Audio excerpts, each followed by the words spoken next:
आइए आज हम स्टडी करेंगे डी ब्लॉक के तत्व। डी ब्लॉक के तत्वों को संक्रमण तत्व भी कहते हैं। संक्रमण तत्व का मतलब अंग्रेजी में ट्रांजिशन एलिमेंट। अब इनको संक्रमण क्यों कहते हैं अभी पढ़ रहे हैं, हमको पता चल जाएगा। तो आवर्त सारणी के मध्य में स्थित 3 से 12 वर्ग 12 वाले तत्व डी ब्लॉक के तत्व कहलाते हैं। तो 3 से 12 वालों को डी ब्लॉक कहते हैं। ये देखिए 3 से 12 तक लिखा है डी ब्लॉक। तो आवर्त सारणी में 3 से 12 तक के तत्व डी ब्लॉक एलिमेंट कहलाते हैं। इस ब्लॉक के तत्वों की पहचान उनके आंतरिक डी ऑर्बिटल में इलेक्ट्रॉनों के भरे जाने के आधार पर की जाती है। यही कारण है कि ये तत्व डी ब्लॉक के तत्व कहलाते हैं। तो इसमें एक ध्यान देना है जो सबसे महत्वपूर्ण है कि इस ब्लॉक के तत्वों की पहचान इनके आंतरिक डी ऑर्बिटल में इलेक्ट्रॉनों के भरे जाने के आधार पर की जाती है। तो आंतरिक डी ऑर्बिटल भरा जाता है, मतलब ये बाहर वाले के साथ साथ ये आंतरिक, इसके पहले वाला, तो ये आंतरिक हो जाएगा। इसको भरा जाता है और चूंकि डी ऑर्बिटल है इसीलिए इनको डी ब्लॉक के तत्व कहा जाता है। और बाहर वाला जो हमारा संयोजी कोश है जिसके इलेक्ट्रॉन संयोग करते हैं उसके पहले वाला भरा जाता है, इसको भी भरा जाता है और इसके पहले वाले को, इसीलिए इनको ट्रांजिशन एलिमेंट या संक्रमण तत्व कहते हैं, क्योंकि इस और इस कोश में आपस में इलेक्ट्रॉनों का आदान प्रदान हो सकता है, इसीलिए इनको संक्रमण तत्व कहते हैं। तो अब आपको ये बात क्लियर हो गई होगी कि इनको संक्रमण तत्व क्यों कहते हैं। इन तत्वों का सामान्य इलेक्ट्रॉनिक विन्यास n-1 d⁻⁻⁴ ns0 है। अब देखिए इसको समझने की बात है कि चूंकि 2 कक्षाएं भरी जाती हैं, बाहर वाली और उसके पहले वाली। बाहर वाली यस कक्षा है, यस में 2 इलेक्ट्रॉन रह सकते हैं क्योंकि एक ही कक्षक होता है, तो 0 से 2 तक भर सकते हैं। और इसके पहले डी ऑर्बिटल है यानी डी कक्षक है, तो डी में हमारे 10 इलेक्ट्रॉन रह सकते हैं तो इसलिए डी 1 से 10 है। अब ध्यान दीजिए ये 0 से 2 है, ये 1 से 10 है, मतलब इसमें जरूर भरा जाएगा, इसमें चाहे न रहे, इसमें 0 भी हो सकता है, इसको ध्यान देना है। तो ये सभी तत्व धातुएं हैं, इसको ध्यान देना है कि जितनी भी तत्व हैं डी ब्लॉक के ये सब धातुएं हैं। इन तत्वों के आयन प्रायः रंगीन होते हैं तथा परिवर्तित संयोजकता एवं अनुचुंबकीयता प्रदर्शित करते हैं और उत्प्रेरक के रूप में प्रयुक्त होते हैं। तो इसको ध्यान देना है कि ये तत्व प्रायः रंगीन होते हैं, परिवर्तित संयोजकता प्रदर्शित करते हैं, अनुचुंबकीय होते हैं और उत्प्रेरक के रूप में प्रयुक्त होते हैं। अनुचुंबकीय का मतलब होता है कि जैसे मान लीजिए चुंबकीय बल रेखाएं इधर को जा रही हैं, इस दिशा में चुंबकीय बल रेखाएं जा रही हैं, तो अगर डी ब्लॉक के तत्व को इसमें यहाँ पर रख दिया जाए तो इसमें चुंबकीय लक्षण उत्पन्न होगा और इसी दिशा में होगा जिधर चुंबकीय बल रेखाएं जा रहे हैं, इसी दिशा में इसमें चुंबकत्व उत्पन्न होगा। अनुदिश चुंबकीय बल रेखाओं के अनुदिश, इसीलिए इनको अनुचुंबकीय कहते हैं, यानी डायमैग्नेटिक अंग्रेजी में कहा जाए। और उत्प्रेरक का मतलब ये हमारे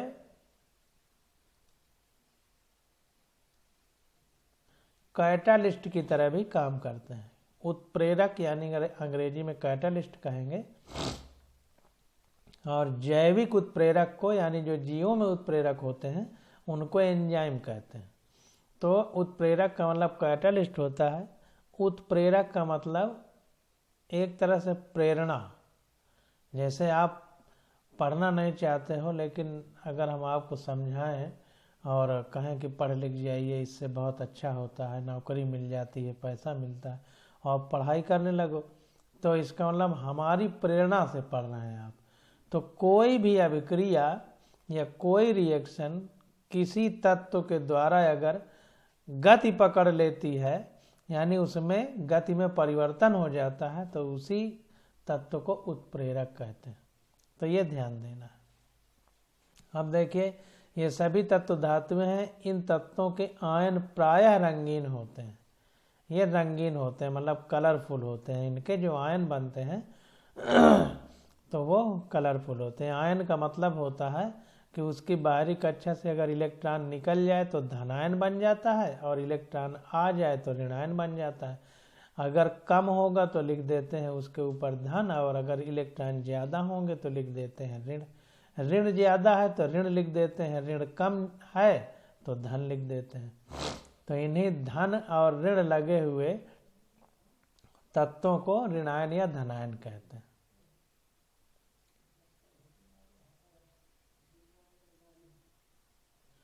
इन तत्वों के आयन प्राय रंगीन होते हैं तथा परिवर्तित संयोजकता एवं चुंबकीयता प्रदर्शित करते हैं और उत्प्रेरक रूप में प्रयुक्त होते हैं। Zn, Cd तथा Hg, जिंक, कैडमियम तथा पारा जो होता है, मरकरी जिसको कहते हैं, के सामान्य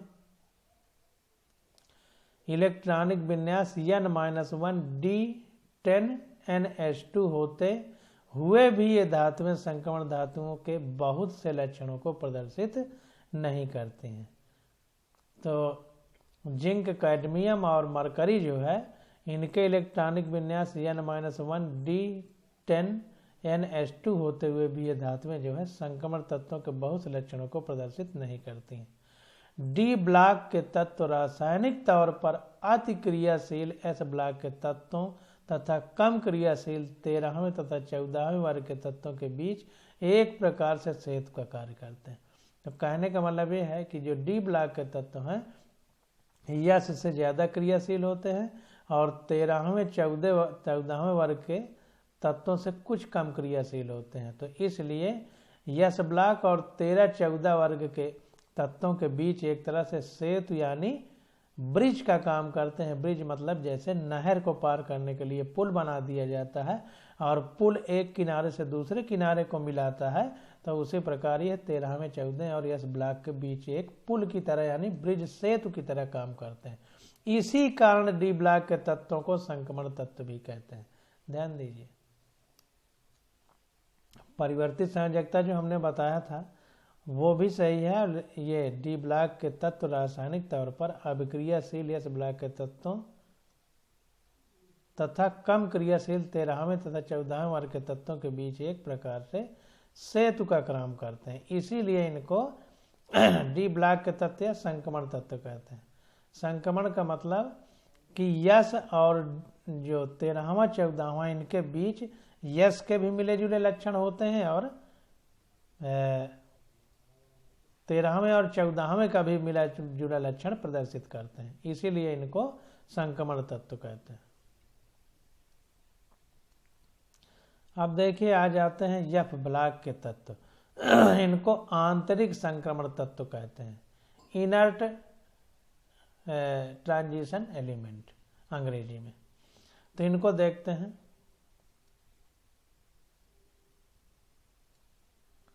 तो मुख्य आवर्त सारणी में नीचे दिए तत्वों को दो क्षैतिज पंक्तियों में रखा गया है। उन्हें लैंथेनाइड Ce से Lu तक, Ce का 58 होता है परमाणु क्रमांक और Lu का 72 तथा एक्टिनाइड 90 थोरियम यानी TH का जो है 90 होता है और Lr का 103 होता है कहते हैं। इन श्रेणियों के तत्वों की पहचान उनके समान इलेक्ट्रॉनिक विन्यास N-2 F⁴ 1 to 14 मतलब 1 से 14 तक और उसके अंदर वाली कक्षा, ये दूसरी कक्षा है। देखिए N-2 बाहर से दूसरी वाली और ये बाहर से पहली वाली, तो N-1 लिखा गया है। इसका D 0 से 1 और NH2 बाहर वाली का होता है। ये 1 लिखा है, देखिए इसको देखते हैं, ये 10 होना चाहिए। ये देखिए 0 से 1 ही है क्योंकि इंग्लिश वाली बुक में भी 0 से 1 ही लिखा है।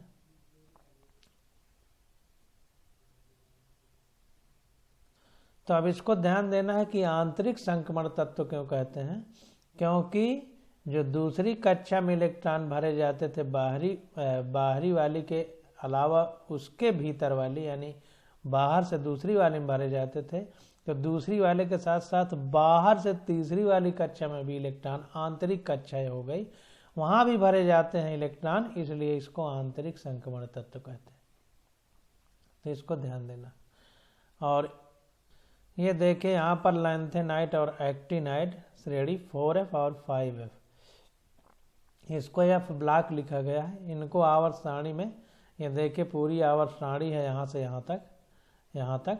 तो इसको जो है तत्वों को या ब्लॉक को अलग नीचे स्थान दिया गया है लैंथेनाइट और एक्टिनाइट के रूप में। तो इसको ध्यान देना है। तो यहाँ पर इन चीज़ों को अंडरलाइन कर लीजिए कि मुख्य आवर्त सारणी में तत्वों को 2 क्षैतिज पंक्तियों में रखा गया है। उन्हें लैंथेनाइट कहाँ से कहाँ तक आते हैं, Ce से Lu तक, तथा एक्टिनाइट Ts से Lr तक कहते हैं। इन श्रेणियों के तत्वों की पहचान इनके इलेक्ट्रॉनिक विन्यास से। देखिए इलेक्ट्रॉनिक विन्यास इसको याद रखिए, ये डायरेक्ट पूछ लेगा आपसे नीट में कि यह ब्लॉक के तत्वों का इलेक्ट्रॉनिक विन्यास क्या होता है। तो N-2 F1 to 14 तक, N-1 D0 से 1 तक और NH2 तक। NH2 द्वारा इलेक्ट्रॉनिक विन्यास द्वारा पहचान इनकी की जा सकती है। इन तत्वों में अंतिम इलेक्ट्रॉन F उपकोष में भरता है। इसको ध्यान दीजिए, जो अंतिम इलेक्ट्रॉन होता है वो S उपकोष में भरता है। इसी आधार पर इन श्रेणियों के तत्वों को F ब्लॉक के तत्व यानी आंतरिक संक्रमण तत्व कहते हैं। पर जितना NCERT में लिखा है उन्हीं बातों को समझ लीजिए, यही सब नीट में पूछा जाएगा। ये सभी तत्व धातुएं हैं। ये भी देखिए डी ब्लॉक में जैसे सभी धातुएं थी, तो ये भी सब धातुएं। अब देखिए एस ब्लॉक में हमने पढ़ा था तो क्षारीय धातुएं, क्षारीय मृदा धातुएं थी। पी ब्लॉक में ज्यादातर अधातुएं थी। डी ब्लॉक और एफ ब्लॉक में धातुएं, सभी धातुएं। प्रत्येक श्रेणी में तत्वों के गुण लगभग समान है। प्रारंभिक एक्टिनाइट श्रेणी के तत्वों की अनेक संभावित आक्सीकरण अवस्थाओं के फलस्वरूप इन तत्वों का रसायन इनके संगत लैंथेनाइट श्रेणी के तत्वों की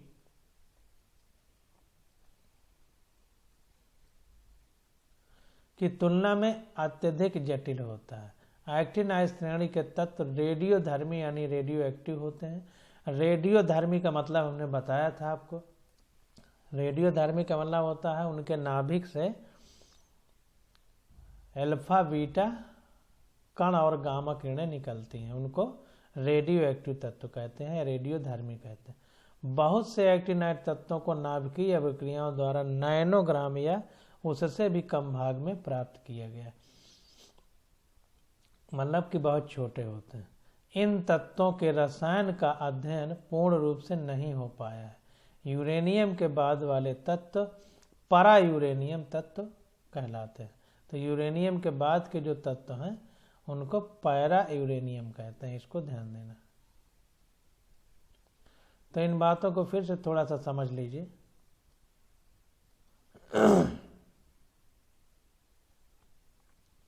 यहां से समझिए, प्रत्येक श्रेणी में तत्वों के गुण लगभग समान होते हैं। प्रारंभिक एक्टिनाइट श्रेणी के तत्वों की अनेक संभावित आक्सीकरण अवस्थाओं के फलस्वरूप इन तत्वों का रसायन इनके संगत लैंथेनाइट श्रेणी के तत्वों की तुलना में अधिक जटिल होता है। और जो एक्टिनाइड है ये रेडियो एक्टिव होते हैं। अब देखिए आगे कुछ उदाहरण दिया गया है, इसको समझते हैं। कह रहा है परमाणु क्रमांक 117 एवं 120 वाले तत्वों की खोज अब तक नहीं हो पाई है। बताएं कि इन तत्वों का स्थान आवर्त सारणी के किस परिवार वर्ग में होना चाहिए तथा प्रत्येक का इलेक्ट्रॉनिक विन्यास क्या होगा। तो चित्र 3.2 में दी गई सारणी से स्पष्ट है कि परमाणु क्रमांक 117 वाले तत्व का स्थान आवर्त सारणी में हाइड्रोजन परिवार यानी वर्ग 17 में 80 के नीचे होगा तथा इसका इलेक्ट्रॉनिक विन्यास 80 मतलब एक्टिनियम, एक्टिनाइड, लैंथेनियम जैसे लैंथेनाइड और एक्टिनियम जैसे एक्टिनाइड श्रेणी। तो 80 के नीचे होगा तथा इसका इलेक्ट्रॉनिक विन्यास radon 5F14 6D10 7S2 7P5 होगा।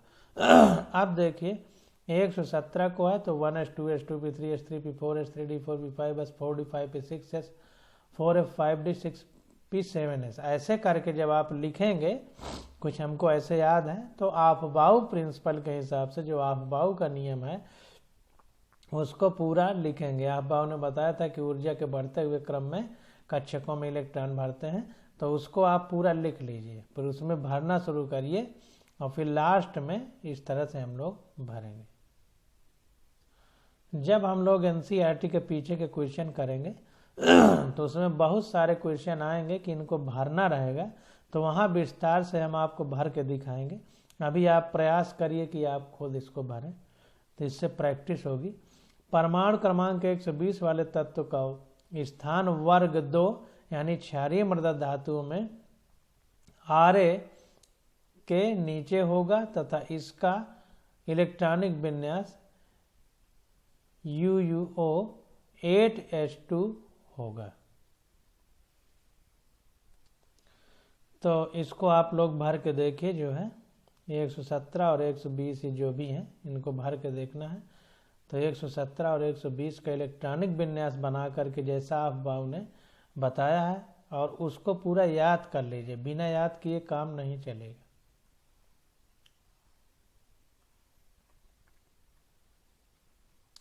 अब देखिए धातु, अधातु और उपधातु, मेटल, नॉन मेटल और मेटलॉयड तत्वों के यस पी डी तथा यह ब्लॉकों में वर्गीकरण के अलावा इनके गुणों के आधार पर मोटे तौर पर उन्हें धातुओं तथा अधातुओं में विभाजित किया जा सकता है। चित्र 3.3। तो यहाँ पर देखिए चित्र 3.3 में ये लैंथेनाइड और एक्टिनाइड सीरीज दिखाई गई है और यहाँ पर देखिए नीचे लिखा गया है विभिन्न कक्षकों के भरने के आधार पर आवर्त सारणी में तत्वों के प्रकार। तो तत्वों को मोटे तौर पर धातु, उपधातु, प्रधातु यानी अधातु एवं उपधातु के रूप में दर्शाया गया है। तो देखिए उपधातु को इस तरह के कलर में दिखाएंगे और अधातु जो हो गया उसको इस तरह के कलर में और जो धातु होगा इस तरह के। तो देखिए ये कलर से देख करके आवर्त सारणी में हम लोग पता कर लेंगे। जैसे ये देखिए ये कलर है, इसका मतलब इसमें ये, हालांकि यह ब्लॉक में सभी धातुएं हैं या 4D ब्लॉक में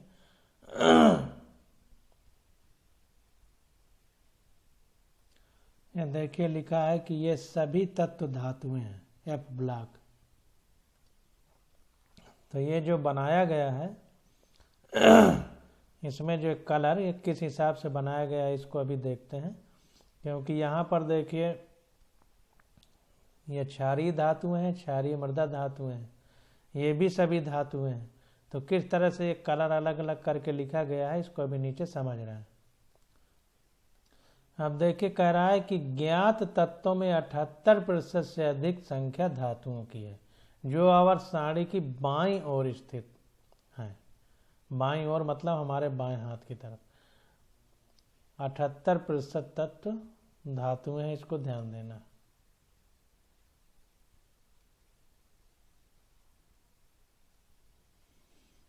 धातुएं कमरे के ताप पर सामान्यतः ठोस होती हैं, इसको ध्यान देनी है। जो धातुएं हैं उनका कैरेक्टर क्या होता है कि वो कमरे के ताप पर ठोस होती हैं और मरकरी इसका अपवाद है। जो पारा होता है हमारा वो कमरे के ताप पर ठोस नहीं होता। आपने देखा होगा कि डॉक्टर जब बीपी नापते हैं तो मरकरी वाला बीपी इंस्ट्रूमेंट होता है तो उसमें पारा ऊपर चढ़ता है, तो पारा ठोस नहीं होता तभी तो चढ़ पाता है। तो मरकरी इसका अपवाद है। गैलियम और सीजियम के गलनांक भी बहुत कम यानी क्रमशः 303 केल्विन और 302 केल्विन है। धातुओं के गलनांक एवं क्वथनांक उच्च होते हैं। इसको ध्यान देना कि जो धातुएं होती हैं इनके गलनांक और क्वथनांक उच्च होते हैं। गलनांक का मतलब गलना, पिघलना, मेल्ट होना अंग्रेजी में, तो मेल्टिंग पॉइंट कहेंगे। क्वथनांक का मतलब उबलना, बॉयल होना, तो बॉइलिंग पॉइंट कहते हैं। तो इनके जमने वाला पॉइंट और उबलने वाला पॉइंट बहुत उच्च होते हैं।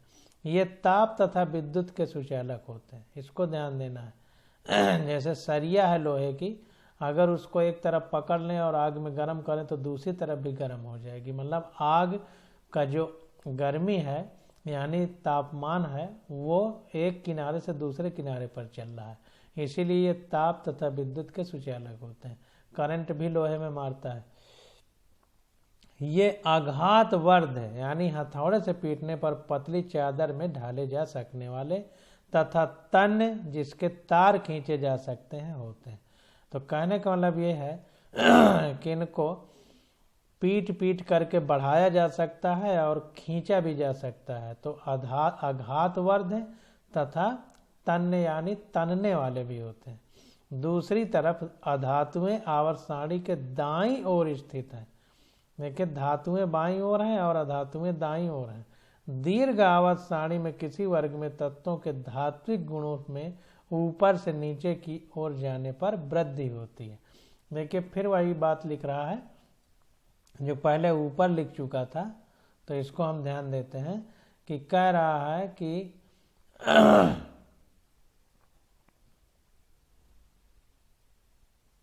दीर्घ आवर्त सारणी में किसी आवर्त में तत्वों के धात्विक गुणों में ऊपर से नीचे की ओर जाने पर वृद्धि होती है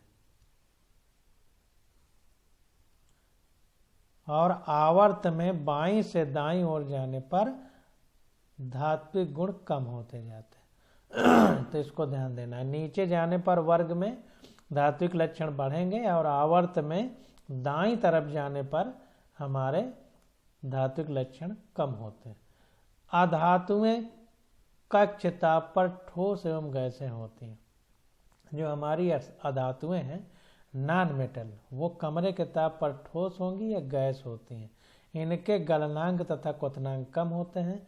बोरान और कार्बन इसका अपवाद है, तो इसको ध्यान देना है। अधातुएं बिल्कुल धातुओं के उल्टा व्यवहार करती हैं और उनमें देखो धातुओं में गलनांक क्वथनांक उच्च होते हैं, तो इनमें कम होते हैं। और बोरान और कार्बन इनके अपवाद हैं। जैसे धातुएं ठोस होती हैं लेकिन पारा यानी मरकरी उसका अपवाद था। ये अधातुओं के बारे में पढ़ रहे हैं। ये ताप तथा विद्युत के अल्पचालक हैं। ये ताप तथा विद्युत के क्या होंगे, अधातुएं बहुत कम इनमें चल पाएगी। मतलब ऊष्मा को और बिजली को प्रवाहित करने में समस्या आती है। बहुत से अधात्विक ठोस क्षण भंगुर होते हैं। ठोस भंगुर होते हैं। भंगुर का मतलब ब्रिटिल, ब्रिटिल का मतलब पटक दो तो टूट के बिखर जाते हैं। जैसे कांच को बिखर दो तो टुकड़े टुकड़े हो जाता है, ये अधातु है। ये ही आघात और तन्य नहीं होते हैं। अब जाहिर सी बात है जब बिखर जाएगा तो इसको मारने पे हम बढ़ा नहीं सकते, खींच नहीं सकते, तो ये आघात और तन्य नहीं होते। जैसे आघात वर्ध और तन्य क्षमता धातुओं में थी, इनमें नहीं होती। तत्वों के धात्विक से अधात्विक गुणों में परिवर्तन असंलग्न नहीं होता है, बल्कि यह परिवर्तन टेढ़ी मेढ़ी रेखा के रूप में देखने को मिलता है। तो कहने का मतलब ये है कि जैसे धात्विक लक्षण थे तो सामान्य तौर पर वो परिवर्तन होते थे, लेकिन इनमें सामान्य नहीं होता है। इसीलिए जो ग्राफ बनाया जाता है तो उसमें टेढ़ी मेढ़ी रेखा आती है। चित्र 3.3 आवर्त सारणी से विकर्ण यानी टेढ़ी मेढ़ी रेखा के सीमावर्ती स्थित जर्मेनियम, सिलिकॉन, आर्सेनिक, एंटीमनी तथा टेल्यूरियम तत्व धातुओं एवं अधातुओं दोनों के अभिलाक्षणिक दर्शाते हैं। तो इस प्रकार के तत्वों को उपधातु या मेटेलॉइड कहते हैं। तो ध्यान देना है कि आवर्त सारणी से विकर्ण टेढ़ी मेढ़ी रेखा के समीपवर्ती स्थित जर्मेनियम जो है, आर्सेनिक, एंटीमनी, टेल्यूरियम, ये सब तत्व जो है धातुओं एवं अधातुओं दोनों के अभिलाक्षणिक गुण दिखाते हैं। मतलब germanium, silicon, arsenic, antimony, tellurium ऐसे तत्व हैं जिनमें धातु के भी लक्षण पाए जाते हैं और अधातु के भी लक्षण पाए जाते हैं, इसलिए इनको उपधातु या मेटलॉइड कहते हैं। उपधातु मतलब धातु से छोटा, तो धातु के भी लक्षण है, अधातु के भी लक्षण है, इसलिए इनको बीच का नाम दे दिया गया उपधातु। Germanium, silicon, arsenic, antimony, tellurium, इन सब में।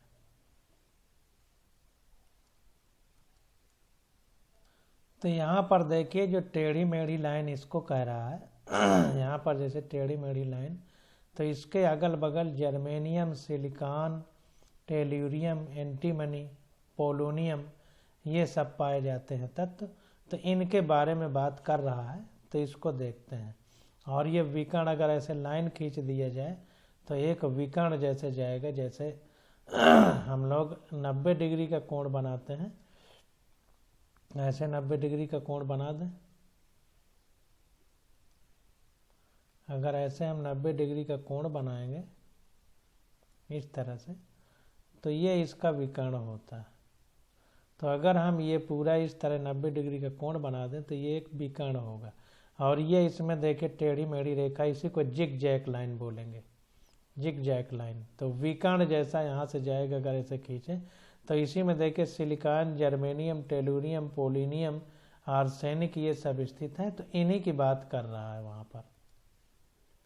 तो यहाँ पर देखिए जो कह रहा है कि अधातुएं कक्ष ताप यानी कमरे के ताप पर ठोस एवं गैस होती हैं, इनके गलनांक तथा क्वथनांक कम होते हैं। बोरान और कार्बन अपवाद हैं, ये ताप तथा विद्युत के अल्प चालक हैं। बहुत से अधात्विक ठोस भंगुर यानी ब्रिटिल होते हैं, यानी पटक देने पर टूट जाते हैं, बिखर जाते हैं। ये ही आघात और तन्य नहीं होते हैं, मतलब इनको हथौड़े से ठोका जाए तो ये खींचते नहीं, बढ़ते नहीं हैं और तार की तरह इनको खींचा नहीं जा सकता। तत्वों के धात्विक से अधात्विक गुणों में परिवर्तन असंलग्न नहीं होता, यानी एब्रप्ट नहीं होता है, मतलब आपस में संलग्न होता है, बल्कि यह परिवर्तन टेढ़ी मेढ़ी रेखा यानी जिगजैग लाइन के रूप में देखने को मिलता है। जैसा अभी हमने चित्र 3.3 में आपको दिखाया, आवर्त सारणी से विकर्ण यानी टेढ़ी मेढ़ी रेखा के समीपवर्ती, अभी जो ऐसे ऐसे रेखा गई थी उसको हमने ऐसे बोला था कि अगर ऐसे खींचा जाए तो विकर्ण बन जाएगा। तो उसी के अगल बगल जो तत्व थे वो तत्व कौन कौन से थे? Germanium, silicon, arsenic, antimony, tellurium धातुओं एवं अधातुओं दोनों के लक्षण के अभिलक्षण दर्शाते हैं। तो वो तत्व दोनों के लक्षण दर्शाते हैं। इस प्रकार के तत्वों को उपधातु यानी मेटलॉइड कहते हैं। तो इनको हम लोग उपधातु बोलेंगे। अब देखिए ये एक क्वेश्चन है, इसको देख लेते हैं। कह रहा है परमाणु क्रमांक और आवर्त सारणी में स्थित को ध्यान में रखते हुए निम्नलिखित तत्वों को उनके बढ़ते हुए धात्विक लक्षण के क्रम में व्यवस्थित कीजिए। अब देखिए अभी हमने ऊपर पढ़ा है कि आवर्त सारणी में वर्ग में ऊपर से नीचे जाने पर धात्विक लक्षण बढ़ता है, आवर्त में बाईं तरफ से दाईं तरफ जाने पर अधात्विक लक्षण बढ़ता है। तो हमको दे दिया गया है SI BE MG NA P। तो देखिए आवर्त सारणी के वर्ग में ऊपर से नीचे की ओर जाने पर तत्वों के धात्विक गुणों में वृद्धि होती है तथा आवर्तों में यानी इधर को जब चलते हैं, ये आवर्त हैं और खड़ी लाइनें वर्ग हैं, तो वर्ग में ऊपर से नीचे जाएंगे तो धात्विक लक्षण बढ़ते हैं, अभी हमने पढ़ा है। और बाईं तरफ से दाईं तरफ जाएंगे यानी आवर्त में चलेंगे तो अधात्विक लक्षण बढ़ता है, यानी धात्विक लक्षण में कमी होती है। तो वही कह रहा है कि आवर्त में बाईं से दाईं ओर बढ़ने पर धात्विक गुणों में कमी होती है। इस आधार पर दिए गए तत्वों के बढ़ते हुए धात्विक लक्षण का क्रम इस प्रकार है। तो देखिए हमने बताया था हलीना के रब कब्र से फरार, तो HLINA। तो यानी देखिए इसको दिखा देते हैं आपको।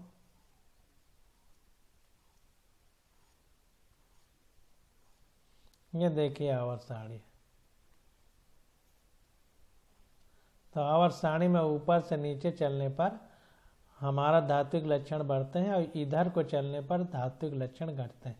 तो यानी सबसे पहले है तो सबसे ज्यादा इसका होगा।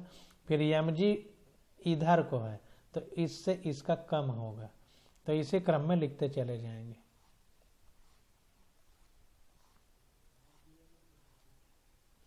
तो यहाँ पर देखिए यानी का धात्विक लक्षण सबसे ज्यादा, फिर उसके बाद Mg हमने आपको दिखाया, फिर उसी प्रकार उससे कम Be का होगा, क्योंकि बेगम का सरबराह हमने बताया था, तो Mg से ऊपर आता है Be, इसलिए ऊपर से नीचे जाने पर यानी वर्ग में नीचे की ओर चलने पर चूंकि धात्विक लक्षण बढ़ता है, इसलिए Mg से Be ऊपर है, इसलिए Mg नीचे है, इसलिए इसका धात्विक लक्षण ज्यादा होगा, Be का कम। इसलिए देखिए इसका ज्यादा है, ये इधर को मुंह फैला है इसका, तो ये ज्यादा धात्विक है, Be कम धात्विक है। फिर उससे Be का ज्यादा होगा SI से, क्यों?